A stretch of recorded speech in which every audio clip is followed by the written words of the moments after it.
holidays are over, but the bills are still arriving. So how do we put a handle on such debt? Well, joining us today is Ned Handy, president of Citizens Bank in Connecticut, to help us put it all in perspective. Thank you for joining us. It's my pleasure, Jocelyn. Great to be here again. Yes. Yeah. All right, Ned, so a lot of people are getting these bills now from the holidays, and they're just not quite sure what to do about it.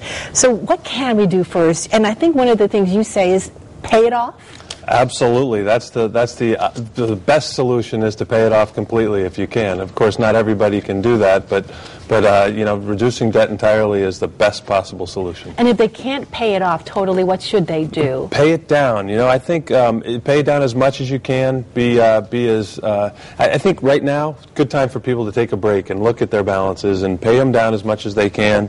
Consolidate balances is a great way to do it. See if you can. Now, there's some costs associated with that from time to time, but you look at credit card offers. If you've got credit card debt on multiple cards, see if you can't consolidate those debts and create one single payment. It might result in a lower payment, but you got to read the fine print. You got to make sure that you're not incurring fees for doing that. When you say pay it down, should you look at the credit card with the lowest interest rate first to pay off, or what's the plan? Yeah, what's the strategy there? I think you want to pay off the highest interest rate first, right? Okay. Yeah, you want to see if you can't leave your debt on the lowest possible cost card available to you. Okay, and for a lot of people, though, that's still difficult. They just really need to plan it out. Yeah, you do. I mean, people need to be careful, and right now is not a time to incur additional debt. So I think, we've gone through the crunch of the holidays, and it's time to take a breather and make sure you're in control, and then take steps to help yourself by lowering your interest rate, consolidating debt into single payment.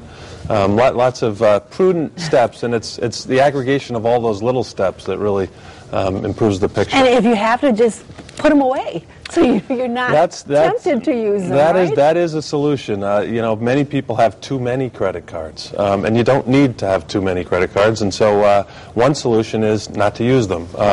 To cancel credit cards can cost your money. There can be fees associated with canceling, and it can affect your credit score. So you got to be careful not to do that. But that doesn't say you can't cut them or just plain not use them. Exactly. So if you cancel them, it may affect It may. Again, the fine print. You got to understand every action that you're taking. But it's not a bad thing to look into. Okay. And we also said, you already mentioned it, keep your debt down. Yeah. And then now consider money. What do you mean by that?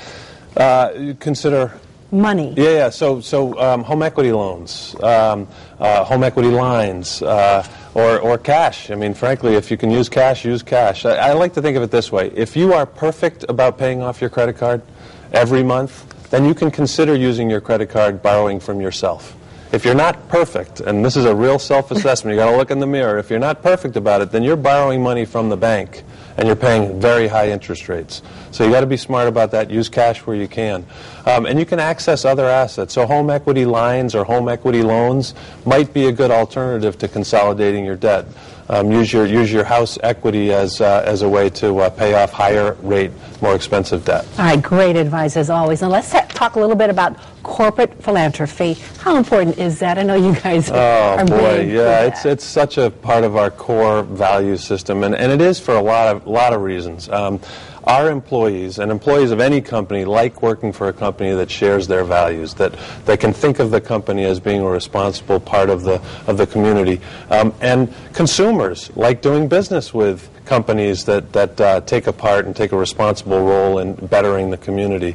And so for us, it's the employees, it's our customers, and it's also the communities themselves. I mean, there is no question that healthy communities are critical to the health of a bank or any company. And so it's really developing a long-term relationship with the community. It's not about being there at certain times and not at others. And right now, obviously, is a critical moment for communities everywhere. I mean, they're all under more stress than normal times. And so to have partners in corporations like ours that are going to be there through thick and thin, it's critical. And this is really a mission of the bank, isn't it? Absolutely. And we've got so many great partners in the community that we do great things with and through. through, and we don't do it all directly, but what we do indirectly, and frankly, one of those partners is News 8, and so I'd like to take a minute to just congratulate you, not only for what you're doing to inform consumers, and happy to be a part of that, but also what you do with us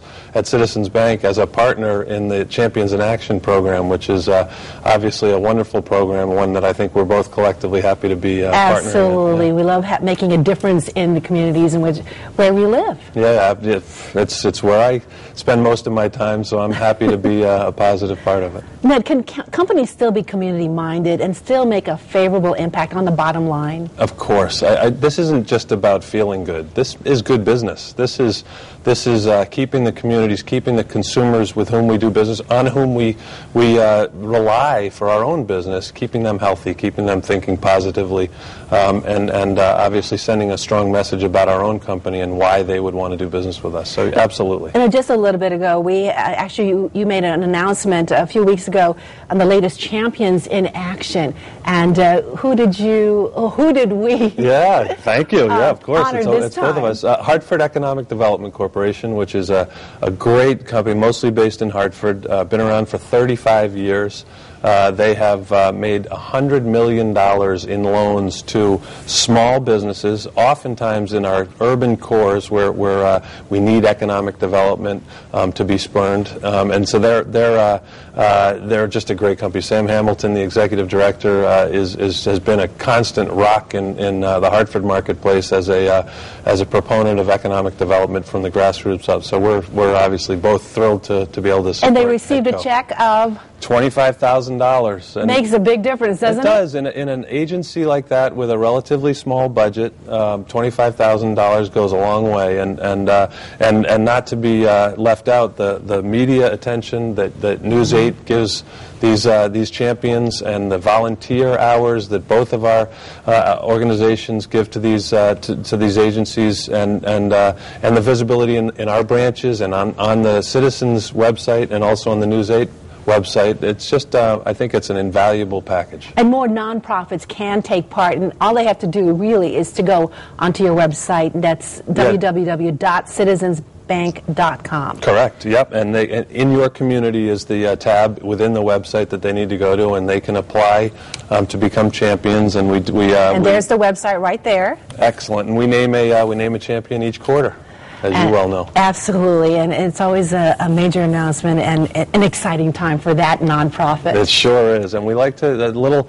element of surprise, and we like to deliver the check in style. Oftentimes when a board meeting is in session and they're totally unaware, it's really a great uplifting program. It is. Ned Handy, thanks so much for being here. It's my pleasure, Jocelyn. Thanks. And we'll be right